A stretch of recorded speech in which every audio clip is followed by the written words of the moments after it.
Morning. Last video കണ്ടിട്ടുണ്ടാവും എന്ന് കരുതട്ടെ. നമ്മൾ പഠിച്ചിരിക്കുന്നത് അതിൽ ലിങ്കേജ്, ക്രോസിംഗ് ഓവർ, റീകോമ്പിനേഷൻ ഇതൊക്കെയാണ് കഴിഞ്ഞ ക്ലാസ്സിൽ പഠിച്ചത്.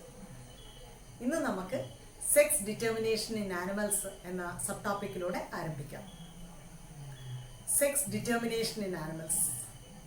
In animals, chromosomes are of two types, autosomes and allosomes. Autosomes are also called as somatic chromosomes. Soma എന്ന് പറയുമ്പോൾ ബോഡിയാണ്. അപ്പോൾ ബോഡിയിലെ ക്യാരക്ടേഴ്സ് നിയന്ത്രിക്കുന്ന ക്രോമസോംസിനെ ഓട്ടോസോംസ് എന്നും സെക്സ് ക്രോമസോംസിനെ വിളിക്കുന്നത് അല്ലോസോംസ് എന്നാണ്. അപ്പോൾ ക്രോമസോംസ് രണ്ട് തരമുണ്ട്, ഓട്ടോസോംസും അല്ലോസോംസും. അല്ലോസോംസ് ആണ് സെക്സ് ക്രോമസോംസ്. മനസ്സിലായല്ലോ. സെക്സ് ക്രോമസോമിനെ കുറിച്ച് ഐഡന്റിഫൈ ചെയ്തത് in 1891. It was Henking who first identified the X body or X chromosome. ആദ്യം അത് എക്സ് ബോഡി എന്ന് വിളിച്ചു, പിന്നീടാണ് എക്സ് ക്രോമസോം എന്ന് ഐഡന്റിഫൈ ചെയ്തത്. And it was first identified by Henking during the year 1891. ഏത് ജീവിയിലാണ്? ഗ്രാസ് ഹോപ്പറിൽ. He was observing the spermatogenesis in grasshopper. ഗ്രാസ്ഹോപ്പറിൽ നടക്കുന്ന സ്പെർമാറ്റോജെനിസിസ് ഒബ്സർവ് ചെയ്യുന്നതിനിടയിലാണ് ഈ സ്റ്റേജസിൽ ഒരു എക്സ് ബോഡി ജേം സെൽസിൽ കാണാൻ ഓർ സ്പേമിൽ കാണാനിടയായത്. ഈ എക്സ് ബോഡിയെ ഹെൻകിങ് പിന്നീട് വിളിച്ചത് എക്സ് ക്രോമസോം എന്നാണ്. അതിനിടയിൽ സ്പെർമാറ്റോജെനിസിസ് എന്താന്ന് ഓർമ്മയുണ്ടോ? ഫസ്റ്റ് ചാപ്റ്ററിൽ പഠിച്ചിട്ടുണ്ട്. Process of formation of sperm. Sperm ഉണ്ടാവുന്ന പ്രോസസ്സിനാണ് സ്പെർമാറ്റോജെനിസിസ് എന്ന് പറയാം. ജെർമിനൽ സെൽസ്, മൈറ്റോസിസും പിന്നീട് മിയോസിസും ഒക്കെ നടന്നിട്ടാണ് അവസാനം നമുക്ക് സ്പേം ഉണ്ടാവുന്നത്. സ്പെർമാറ്റോജെനിസിസ് പഠിച്ചതല്ലേ? അപ്പൊ ഈ പ്രോസസ്സിനിടയിൽ ജെർമിനൽ സെൽസിനിടയിൽ നമുക്ക് ഓർ സ്പേമിനകത്ത് ഒരു എക്സ് ബോഡി കാണാൻ പറ്റി. ഒരേ ഒരു എക്സ് ബോഡി മാത്രമാണ് കണ്ടത്. ഈ എക്സ് ബോഡിയെ എക്സ് ക്രോമസോം എന്ന് വിളിച്ചു പിന്നീട്. അപ്പോൾ ഗ്രാസ് ഹോപ്പറിലുണ്ടായ സെക്സ് ക്രോമസോമിനെ കുറിച്ചിട്ടുള്ള ഒരു ഇല്ലസ്ട്രേഷൻ ആണ് സ്ക്രീനിൽ കാണുന്നത്. സ്ക്രീൻ നോക്കിക്കോളൂ. Grasshopper male is X0 type. X O type എന്ന് പറയും. X0 ആണ് മെയിലുള്ള ക്രോമസോം. ഫീമെയിൽ ആണെങ്കിലോ XX ടൈപ്പാണ്. അപ്പൊ മെയിലിൽ ഉണ്ടാകാൻ ചാൻസ് ഉള്ള ഗാമീറ്റ്സ് എന്തൊക്കെയാണ്? ഗാമീറ്റ് എന്ന് പറയുമ്പോൾ മെയിൽ ഗാമീറ്റ് സ്പേം ആണ്. സ്പേം എന്തൊക്കെ വരും? മെയിലില്, ഗ്രാസ് ഹോപ്പർ മെയിലില് എക്സ് എന്ന ക്രോമസോം ഉള്ള ഒരു സ്പേമും മറ്റൊരു സ്പേമിനകത്ത് O ആണ്, 0 ആണ്, ക്രോമസോം ഇല്ല. ഫീമെയിൽ ആണെങ്കിലോ എക്സ് എന്ന ഒരു ക്രോമസോം ഉള്ള O, എക്സ് എന്ന ക്രോമസോം ഉള്ള ഓവം തന്നെ, അത് തന്നെയുള്ളൂ അല്ലെ. ഉണ്ടാവുന്ന എല്ലാ ഓവത്തിലും എക്സ് ക്രോമസോമാണ്. അതുകൊണ്ട് ഫീമെയിൽ ഹോമോഗാമിറ്റിക് ആണ്, മെയിൽ ഹെറ്റിറോഗാമിറ്റിക് ആണ്. ഗാമീറ്റ്സ് വ്യത്യസ്ത തരമുള്ളത് കൊണ്ട് ഹെറ്റിറോഗാമിറ്റിക് എന്ന് വിളിക്കാം. ഇവിടെ ക്രോസ് നടക്കുമ്പോൾ എങ്ങനെയാണ് ഇവിടെ സെക്സ് ഡിറ്റർമിനേഷൻ നടക്കുന്നതെന്ന് ചാർട്ട് നോക്കൂ. എക്സോ ടൈപ്പ് വരുമ്പോൾ അത് മെയിലായി, XX കോമ്പിനേഷൻ ആണെങ്കിൽ അത് ഫീമെയിലായി. This is how sex determination is identified in grasshopper. Next you can see a picture on screen here. ഇവിടെ ഡിഫറെന്റ് ആനിമൽസിലുള്ള sex determination including human beings എങ്ങനെയാണ് സെക്സ് ഡിറ്റർമിനേഷൻ അല്ലെങ്കിൽ ക്രോമസോം, സെക്സ് ക്രോമസോം ലേ ചെയ്തിരിക്കുന്നത് എന്ന് നമുക്ക് identify ചെയ്യാം. See the screen. Human male heterogametic ആണ് അല്ലെ. XY ഹ്യൂമൻ മെയിലിന്റെ ക്രോമസോം എന്താണ്? XY. ഹെറ്റിറോഗാമിറ്റിക് കാരണം എന്താ? മെയിലിനുണ്ടാവുന്ന സ്പേം എന്തായിരിക്കും? X എന്ന സ്പേമും ഉണ്ടാവാം, Y എന്ന സ്പേമും. 50-50 ആണത്. ഫീമെയിൽ ഹോമോഗാമിറ്റിക് ആണ്. ഫീമെയിലിന്റെ സെക്സ് ക്രോമസോം XX ആണ്. അപ്പൊ അവിടെ ഉണ്ടാവുന്ന ഓവം വെറും X മാത്രമാണ്. അതേ പാറ്റേൺ തന്നെയാണ് ഡ്രോസോഫിലയിലും. Mail ഹെറ്ററോഗാമിറ്റിക്കും female ഹോമോഗാമിറ്റിക്കും. എന്നാൽ ബേർഡ്സിനകത്ത് നോക്കൂ, നേരെ റിവേഴ്സ് പാറ്റേൺ ആണ്. മെയിൽ ഹോമോഗാമിറ്റിക്കും ഫീമെയിൽ ഹെറ്ററോഗാമിറ്റിക് ZW എന്നാണ്. ഫീമെയിലാണ് ഹെറ്ററോഗാമിറ്റി കാണുന്നത്. ഈ ബേർഡ്സിനെ പോലെ തന്നെ നമുക്ക് റെപ്റ്റൈൽസിനകത്തും ബട്ടർഫ്ലൈയിലും നമുക്ക് റെപ്റ്റൈൽസ്, ബട്ടർഫ്ലൈസ്, ഫിഷസ് ഇതിനകത്തൊക്കെ നമുക്ക് ബേർഡ്സിന്റെ അതേ പാറ്റേൺ ആണ് കാണാൻ പറ്റുന്നത്. Female is heterogamitic. While particularly speaking about sex determination in human beings, 10th standard you might have learned the sex determination in human beings. Who is responsible for the sex of the human child? മനുഷ്യനുണ്ടാകുന്ന കുഞ്ഞിൻ്റെ sex ആൺകുഞ്ഞാണോ പെൺകുഞ്ഞാണോ എന്ന് sperm ആണോ ഓവമാണോ responsibility അതിന്? സ്പേമിനാണോ ഓവത്തിനാണോ? അറിയാം നിങ്ങൾക്ക്. Sperm ഹെറ്ററോഗാമറ്റിക് കണ്ടീഷനിലാണ് അല്ലേ sperms കാണുന്നത്. 50% സ്പേമിനും Y chromosome ആയിരിക്കും, ബാക്കി പകുതിയോളം സ്പേമിനും X ക്രോമസോമാണ്. പക്ഷേ ഓവം, ഫീമെയിലുണ്ടാവുന്ന ഓവം, എല്ലാ ഓവത്തിലും X ക്രോമസോം മാത്രമേ ഉള്ളൂ. അപ്പൊ സ്പേം X ക്രോമസോം ഉള്ള സ്പേമാണ് ഓവമായിട്ട് കൂടിച്ചേർന്നതെങ്കിൽ പെൺകുഞ്ഞായിരിക്കും. X ക്രോമസോം അല്ലേ. Y ക്രോമസോം ഉള്ള സ്പേമാണ് ഓവമായിട്ട് കൂടിച്ചേർന്നെങ്കിൽ ആൺകുഞ്ഞായിരിക്കും. അപ്പോൾ കുഞ്ഞ് ആണോ പെണ്ണോ എന്ന് നിയന്ത്രിക്കുന്നത് സ്പേമാണ്. It is the sperm which is responsible for the sex of the child. ഇതേ സെക്സ് ഡിറ്റർമിനേഷൻ പറയുമ്പോൾ നമുക്ക് ഹാപ്ലോ ഡിപ്ലോയിഡ് മെക്കാനിസം കൂടി ഒന്ന് ഓർക്കേണ്ടതുണ്ട്. എന്താ ഈ ഹാപ്ലോ ഡിപ്ലോയിഡ് മെക്കാനിസം? അത് ഹണി ബീസിലാണ് കാണുന്നത്. ഹണി ബി ക്വീനിലൊക്കെ നമുക്ക് ക്രോമസോം നമ്പർ 32 ആണ്. 11th സ്റ്റാൻഡേർഡിൽ നിങ്ങൾ പഠിച്ചിട്ടുണ്ട് parthenogenesis. What is parthenogenesis? Reproduction without fertilization is known as parthenogenesis. അതായത് ഒരു എഗ് അല്ലെങ്കിൽ സ്പേം ഫോം ചെയ്യുമ്പോൾ നിങ്ങൾക്കറിയാം മിയോസിസ്, റിഡക്ഷൻ ഡിവിഷൻ നടക്കുന്നുണ്ടല്ലോ. 32 ഡിപ്ലോയിഡ് കണ്ടീഷനിൽ 32 ക്രോമസോംസ് ഉള്ള ഒരു ഹണി ബീയിൽ നിന്നുണ്ടാവുന്ന എഗ് നേരെ പാതിയ ക്രോമസോം നമ്പർ. അപ്പൊ 32ന്റെ പകുതി എത്രയാ? 16 ഹാപ്ലോയിഡ്. അപ്പൊ ഈ എഗ് ഫെർട്ടിലൈസേഷൻ നടക്കാതെ ഡെവലപ്പ് ചെയ്ത് ഇൻഡിവിജ്വൽ ആവുകയാണെങ്കിൽ അതിനാ പാർത്തനോജെനിസിസ് പഠിച്ചത് അല്ലേ. അപ്പം egg sometimes without fertilisation this develops in to a worker. Worker bee എന്നൊക്കെ കേട്ടിട്ടുണ്ട്. ഹണി ബീസിൽ വർക്കേഴ്സ് ഉണ്ട്, ഡ്രോൺസ് ഉണ്ട്. സ്റ്റെറൈലാണത്. സ്റ്റെറൈൽ വർക്കേഴ്സ് ഉണ്ടാവുമ്പോൾ പാർത്തനോജെനിസിസ് വഴിയാണ്, ഫെർട്ടിലൈസേഷൻ നടക്കാതെ. അപ്പൊ ഈ എഗ്ഗിനകത്ത് 16 ക്രോമസോം അല്ലേ. ആ സ്റ്റെറൈൽ ബീസിൽ 16 ക്രോമസോമേ ഉള്ളൂ. എന്നാൽ യൂണിയൻ ഫെർട്ടിലൈസേഷൻ നടന്നിട്ടുണ്ടാവുന്ന വർക്കേഴ്സ് ഒക്കെ ഉണ്ടാവുന്ന ഇൻഡിവിജ്വൽസ്, ക്വീൻ പോലുള്ള എല്ലാ മെമ്പേഴ്സും കോളനിയിലുള്ളത് 16 ഉള്ള എഗ്ഗും 16 ക്രോമസോം ഉള്ള സ്പേമും ഫ്യൂസ് ചെയ്തിട്ട് ഫെർട്ടിലൈസേഷനിലൂടെ ഉണ്ടാവുകയാണെങ്കിൽ അങ്ങനെയുള്ള ക്വീനും മറ്റ് ഇൻഡിവിജ്വൽസിനും എത്രയാണ് ക്രോമസോം നമ്പർ? 32. അപ്പം നമുക്ക് പാർത്തനോജെനിസിസ് വഴി ഉണ്ടാവുന്ന ഹണി ബീസിൽ 16 ആണ് ക്രോമസോം നമ്പർ. എന്നാൽ ഫെർട്ടിലൈസേഷൻ വഴി ഉണ്ടാവുന്ന ഹണി ബീസിന്റെ ക്രോമസോം നമ്പർ എത്രയാണ്? 32. ഈ അവസ്ഥയെ നമ്മൾ ഹാപ്ലോ ഡിപ്ലോയിഡ് മെക്കാനിസം എന്ന് വിളിക്കുന്നു. ഹാപ്ലോയിഡിറ്റി എന്ന് പറഞ്ഞാൽ എന്താ? ക്രോമസോം നമ്പർ നേരെ പാതിയുള്ളത് 16 ഉള്ളത് ഹാപ്ലോയിഡ് കണ്ടീഷനാണ്. ഡിപ്ലോയിഡ് കണ്ടീഷൻ എന്ന് പറഞ്ഞു കഴിഞ്ഞാൽ അത് ഹാപ്ലോയിഡ് രണ്ടും ചേർന്ന് കഴിഞ്ഞാൽ 16 ചേർന്നാൽ 32. അത് ഡിപ്ലോയിഡ് കണ്ടീഷനാണ്. അതുകൊണ്ട് ഹാപ്ലോ ഡിപ്ലോയിഡ് മെക്കാനിസം എന്നാണ് ഈ സെക്സ് ഡിറ്റർമിനേഷന് പറയുന്നത്. ഇത്രയേ ഉള്ളൂ നമ്മൾ സെക്സ് ഡിറ്റർമിനേഷനെ കുറിച്ച് പഠിക്കുന്നത്. സെക്സ് ഡിറ്റർമിനേഷൻ ക്രോമസോംസ് 2 തരം പഠിച്ചു നമ്മൾ. ഓട്ടോസോം പഠിച്ചു, എല്ലോസോം പഠിച്ചു. സെക്സ് ഡിറ്റർമിനേഷൻ ഇൻ ഗ്രാസ്ഹോപ്പർ പഠിച്ചു. Sex determination in human beings and Drosophila same ടൈപ്പാണ്. അതേപോലെ sex determination in birds which was like reptiles, butterflies, fishes എല്ലാം ഒരുപോലെ അതും പഠിച്ചു. അതിനുശേഷം what is haplodiploidity or haplodiploid condition or mechanism in honey bees എന്താണെന്നും ഇതിൽ പഠിച്ചു. ഇത്രയും മനസ്സിലായോ? The next subtopic to learn is polygenic inheritance. ഇത് പറയുമ്പോൾ ഒരു ചെറിയൊരു കൺഫ്യൂഷൻ വരാൻ ചിലപ്പം ചാൻസ് ഉണ്ട്. എങ്കിലും ആദ്യം വാട്ട് ഈസ് പോളിജനിക് ഇൻഹെറിറ്റൻസ് എന്ന് പറയാം. സാധാരണ നമ്മൾ പഠിച്ചത് ഒരു ജീന് ഏതൊരു ക്യാരക്ടറും നിയന്ത്രിക്കപ്പെടുന്നത്, കൺട്രോൾ ചെയ്യപ്പെടുന്നത് ഒരു ജീനിനെ കൊണ്ടാണ്. പക്ഷേ ഒരു ക്യാരക്ടർ തന്നെ പല ജീൻസും കൺട്രോൾ ചെയ്യുന്നുണ്ട്. അത് നമുക്ക് ആദ്യമേ അറിയുന്ന കാര്യമാണ്. Example skin colour. എത്ര വെറൈറ്റി സ്കിൻ കളർ കാണുന്നുണ്ട് നമ്മൾ അല്ലേ. വെരി ഫെയർ ഉണ്ട്, ഫെയറിൽ തന്നെ എത്ര വെറൈറ്റി ഉണ്ട്. ഡാർക്ക് സ്കിൻ ഉള്ളത് എത്ര വെറൈറ്റി ഉണ്ട്.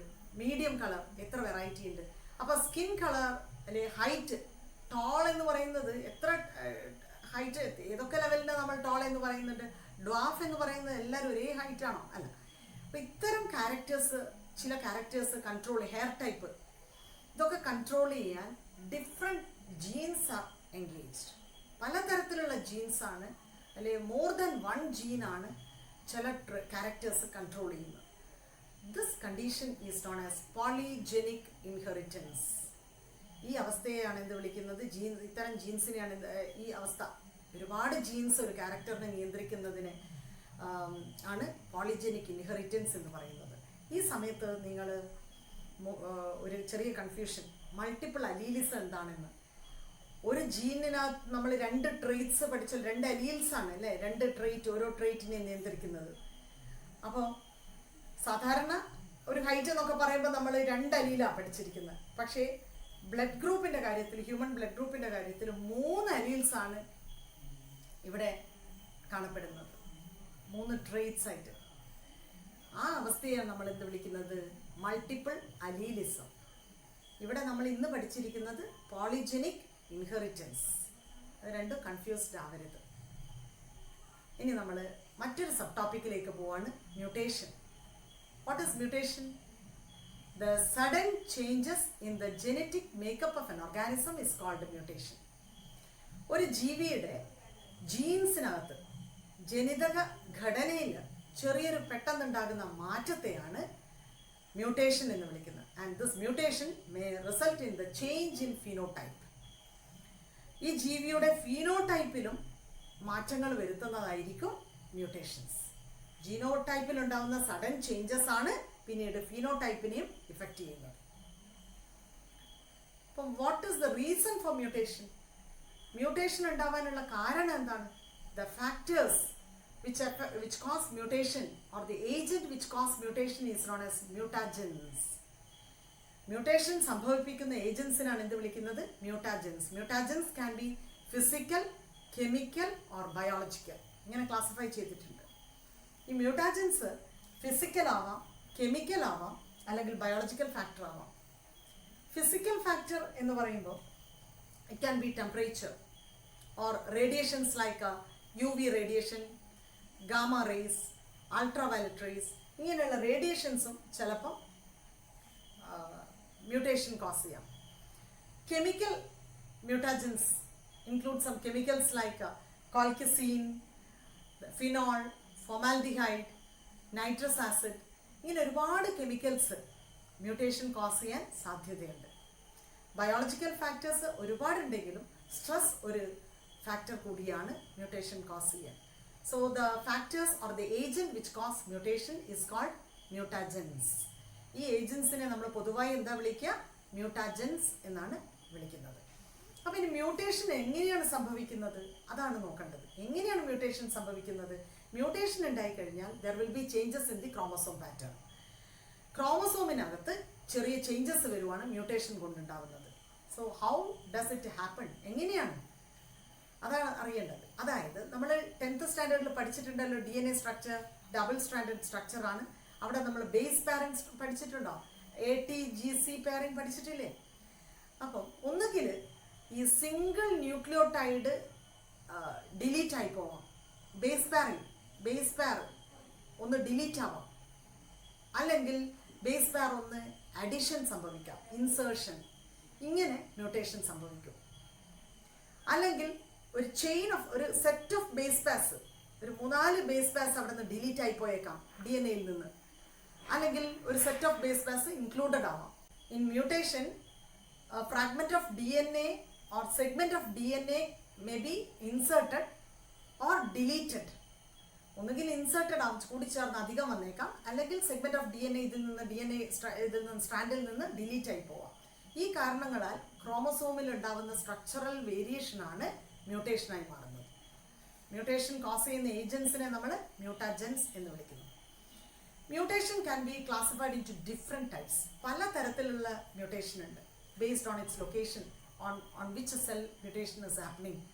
ഏത് സെല്ലിലാണ് മ്യൂട്ടേഷൻ നടക്കുന്നത് അതിൻ്റെ അടിസ്ഥാനത്തിലും എങ്ങനെയാണ് നടക്കുന്നതിൻ്റെ അടിസ്ഥാനത്തിലും മ്യൂട്ടേഷൻ പല തരത്തിലും ക്ലാസിഫൈ ചെയ്തിട്ടുണ്ട്. See the screen again. സ്ക്രീനിൽ നോക്കൂ നിങ്ങൾ.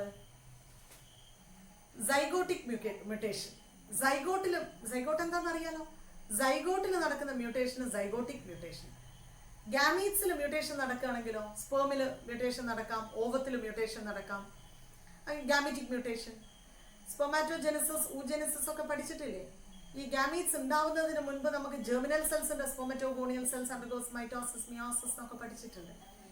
ഇത്തരത്തിലുള്ള ജെർമിനൽ സെൽസിൽ മ്യൂട്ടേഷൻ നടന്നിട്ടുണ്ടെങ്കിൽ അതെന്താണ് ജെർമിനൽ മ്യൂട്ടേഷൻ? മ്യൂട്ടേഷൻ ചിലപ്പോൾ മ്യൂട്ടാജൻസിനെ കൊണ്ടൊന്നുമല്ല, പെട്ടെന്ന് തനിയെന്നെ ഉണ്ടാവാം. അതിനെ സ്പോണ്ടേനിയസ് മ്യൂട്ടേഷൻ എന്ന് പറയും. അതിനെ നമ്മൾ എന്ത് വിളിക്കും? Spontaneous mutation. ഇമ്മീഡിയറ്റ് ആയിട്ടുണ്ടാവുമ്പോൾ. ചില മ്യൂട്ടേഷൻസ് ഇൻഡ്യൂസ് ചെയ്തിട്ടുണ്ടാക്കാം. റേഡിയേഷൻസ് ഒക്കെ കൊടുത്ത് നമുക്ക് ഫേവറബിളായ മ്യൂട്ടേഷൻസ് ഉണ്ടാക്കാം, ചെയ്യാൻ പറ്റും. സയൻറ്റിസ്റ്റൊക്കെ ലാബിൽ ചെയ്യുന്നതാണ്. അങ്ങനെ ഡ്രോസോഫിലയിൽ ചെയ്തിട്ടുണ്ട്. ആദ്യമായിട്ട് ഡ്രോസോഫിലയിലാണ് ഇൻഡ്യൂസ്ഡ് മ്യൂട്ടേഷൻ ചെയ്തിരിക്കുന്നത്. UV റേഡിയേഷൻ ഉപയോഗിച്ചുകൊണ്ട് ഡ്രോസോഫിലയിൽ induced mutation it was done for the first time. അത് ഇൻഡ്യൂസ്ഡ് മ്യൂട്ടേഷനാണ്. ഇന്ന് മോളിക്യുലാർ മ്യൂട്ടേഷൻ ഉണ്ട്.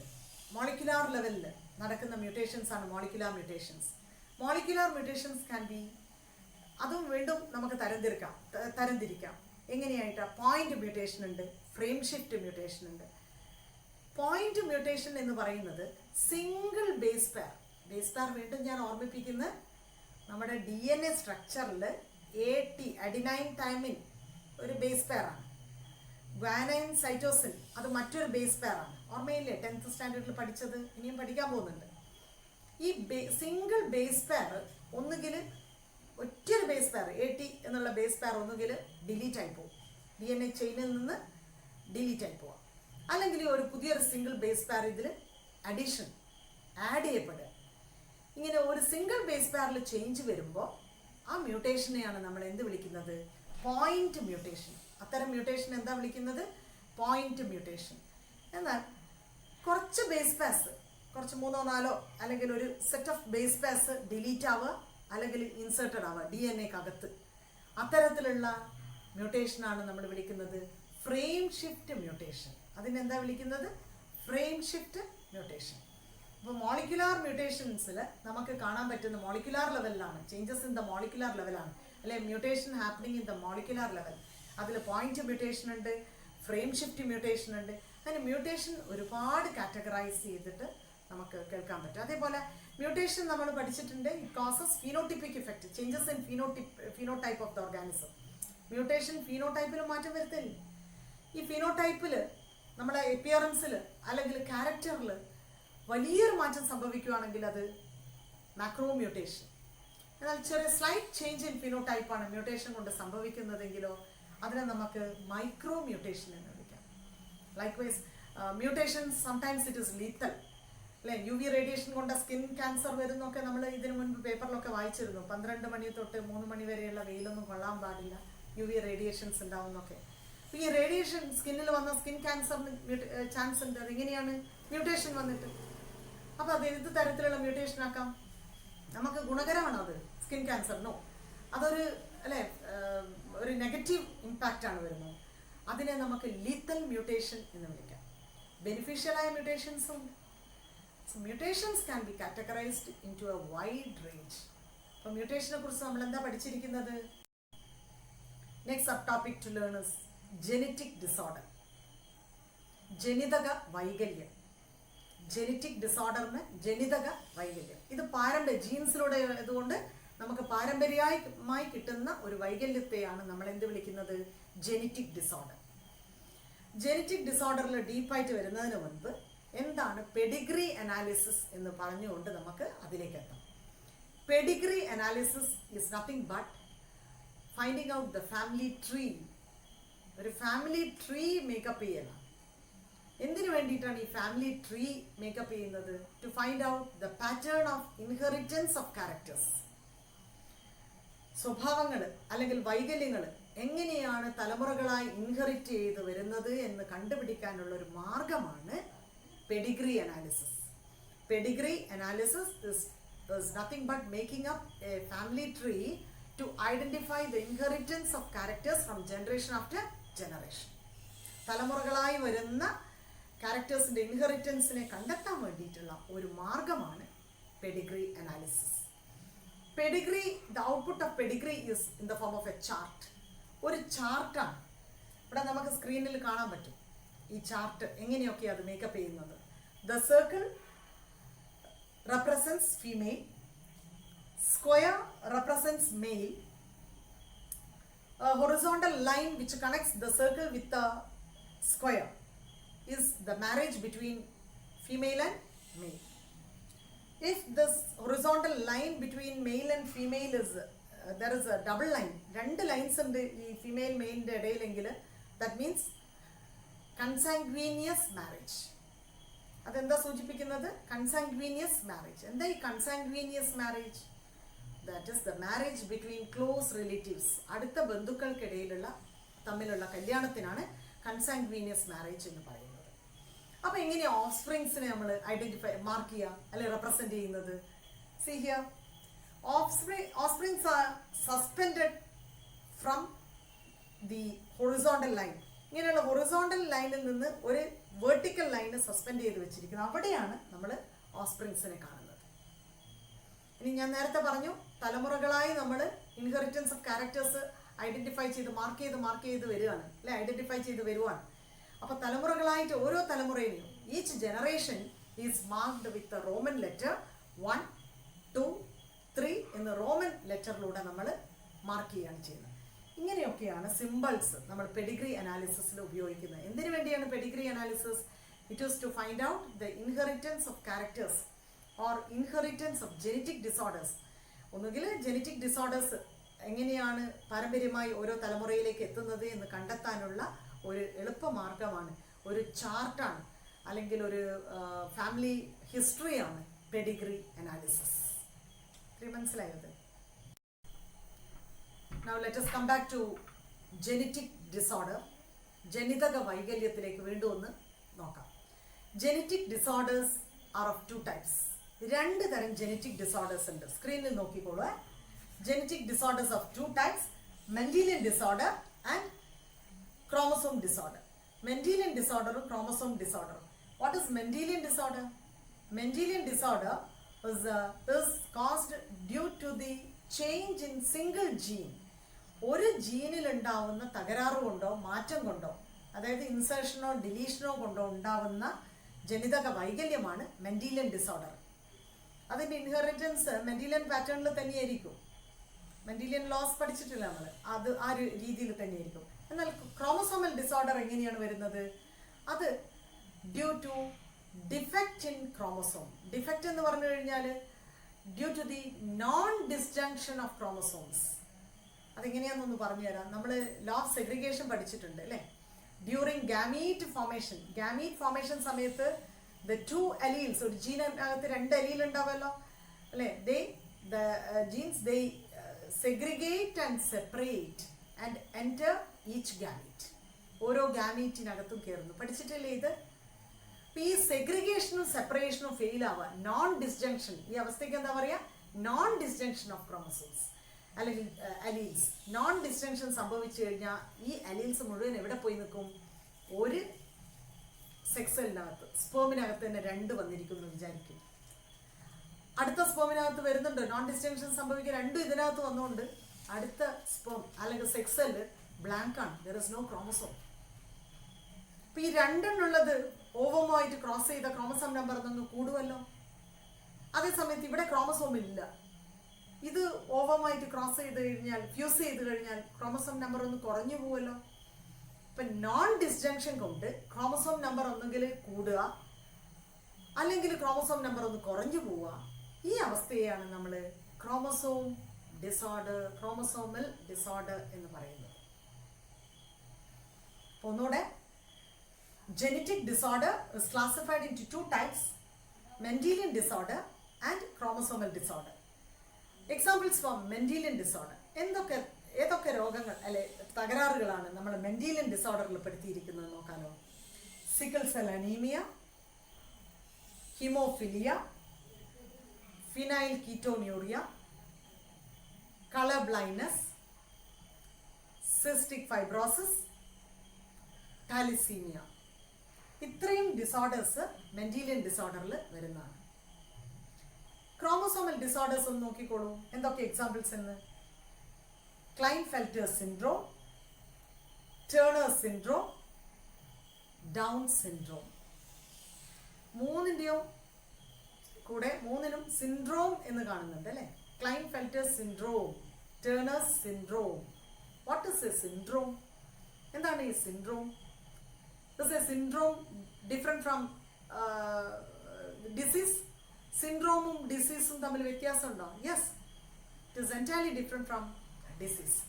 Syndrome is nothing but it is a collection of symptoms. ഒരുപാട് രോഗലക്ഷണങ്ങളെ ഒന്നിച്ച് നമുക്ക് എന്ത് പറയാം? Syndrome. A syndrome is a collection of symptoms which characterize a disease. ഒരു ഡിസീസിനെ സ്പെസിഫൈ ചെയ്യുന്ന ഒരു കൂട്ടം സിംറ്റംസിനെയാണ് നമ്മൾ സിൻഡ്രോം എന്ന് വിളിക്കുന്നത്. നമ്മൾ കേട്ടിട്ടുണ്ടല്ലോ AIDS acquired immunodeficiency syndrome. അപ്പം സിൻഡ്രോമും ഡിസീസും തമ്മിലുള്ള വ്യത്യാസം തിരിച്ചറിഞ്ഞു എന്ന് കരുതുന്നു. ഇപ്പം ജെനറ്റിക് ഡിസോർഡർ, മെൻഡിലിയൻ ഡിസോർഡറും കേട്ടു നമ്മൾ, ക്രോമസോം ഡിസോർഡറും. അടുത്ത ക്ലാസ്സിൽ നമുക്ക് ഇത് ഓരോരോ ഡിസോർഡറിനെ കുറിച്ചും വ്യക്തമായി പഠിക്കാം. ഇന്നത്തെ ക്ലാസ് വൈൻഡപ്പ് ചെയ്യുന്നതിന് മുൻപ് ഒന്ന് രണ്ട് കാര്യം കൂടെ ഇവിടെ ഓർമ്മിപ്പിക്കാൻ ഉദ്ദേശിക്കുകയാണ്. യൂജനിക്സ് എന്താണ്, യൂത്തനിക്സ് എന്താണെന്ന് ടെക്സ്റ്റ് ബുക്കിൽ ഇല്ലെങ്കിലും നമുക്ക് ചിലപ്പോൾ നീറ്റ് പോലുള്ള കോമ്പറ്റേറ്റീവ് എക്സാമിന് ഇത് വന്നേക്കാം. യൂജനിക്സ് എന്ന് പറഞ്ഞു കഴിഞ്ഞാൽ ഹ്യൂമൻ റേസിൻ്റെ ഇംപ്രൂവ്മെൻറ്റിന് വേണ്ടി ലോസ് ഓഫ് ജെനറ്റിക്സ് അപ്ലൈ ചെയ്യാം. The implementation of laws of genetics for the improvement of human race. എന്നാൽ യൂത്തനിക്സ് എന്താണ്? എക്സിസ്റ്റിംഗ് ഹ്യൂമൻ ബീയിങ്സിൻ്റെ ഇംപ്രൂവ്മെൻറ്റിന് വേണ്ടിയിട്ട് നടപ്പിലാക്കുന്ന കാര്യങ്ങളാണ്. നമ്മൾ ആംനിയോസെൻറ്റസിസ് വഴി സെക്സ് ഡിറ്റർമിനേഷൻ നടത്താൻ പാടില്ല, പക്ഷേ chromosomal abnormality we can identify whether the growing embryo or foetus whether it has any genetic disorder, it has any possibility to have genetic disorder എന്ന് നമുക്ക് ആംനിയോസെൻറ്റസിസ് വഴി കണ്ടെത്താൻ പറ്റും. അത് ഒരു യൂജനിക്സിൻ്റെ ഭാഗമാണ്.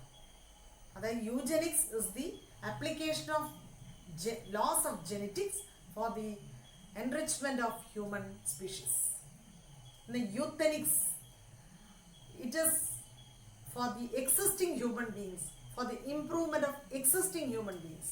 First chapter lo second chapter lo nammal padichittunde adolescents inu counseling kodukkanam, a marriageable couple nu counseling kodukkanam. Endinu vendiyana?